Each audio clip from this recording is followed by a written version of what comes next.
The Montana Voices Amplified project offers people of all ages and abilities a stage to speak for themselves.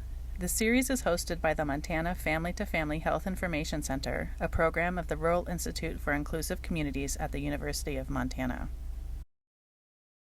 My Perspective: Blindness and Misconceptions Surrounding Being Blind by Samantha Chase. Samantha is a self-described blind as a bat mother to 2 beautiful daughters. She is currently a student at the University of Montana and works as a peer advocate for individuals with disabilities at Summit Independent Living Center. Samantha has retinitis pigmentosa, which is a disease of the eyes that causes blindness. Hi everyone, so today I wanted to talk about blindness and misconceptions surrounding being blind. My name is Samantha Chase and I have retinitis pigmentosa. It is an eye disease that is degenerative and progressive and leads to severe vision loss and blindness. So the first I want to talk about blindness as a spectrum. People assume that if you're blind, you have zero vision, and that's just not the case. Blindness should be viewed as a spectrum, and different stages of vision loss fall onto that spectrum. So someone who has usable vision may consider themselves blind. So the reason I bring up this topic is because there was a meme going around social media that depicted a cane user who was looking down at their phone. And so what the meme insinuated was that how can this person be blind if they are looking down at their phone? So again, misconceptions. There are many reasons why someone who has usable vision would use a cane. They could suffer from peripheral vision loss, depth perception loss, and they might have blind spots. They would use a cane to be safe. They need to protect themselves from poles or trip hazards, stuff like that that might be out of their visual field. So assuming that anyone who uses a cane is completely blind is just not correct. And then to judge them as if having some usable vision makes them not be able to use a cane is just incorrect.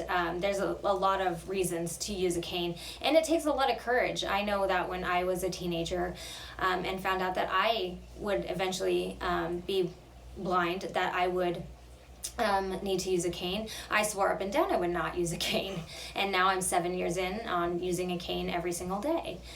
The second thing I want to talk about in that meme that I think should be more obvious to the general public is the advancements in technology. I think that most people would look at that meme and say, well, what technology is being used for someone who is blind to use a telephone or a cell phone.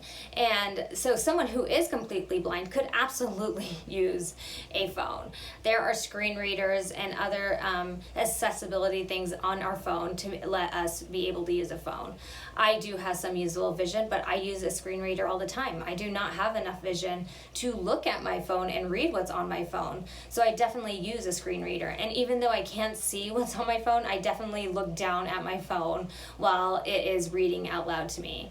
So I think it's important to remember that there are differences in being blind, and there are definitely technologies out there that allow people to use their phone. So yeah, thank you guys for listening. Do you have a story, a lesson, advice, or a message to share about life with a disability or diagnosis? Your experience can positively impact other Montanans. Send your idea for a Montana Voices Amplified submission to Shauna Hanson at shawana.hanson@mso.umt.edu or call 406-243-4531.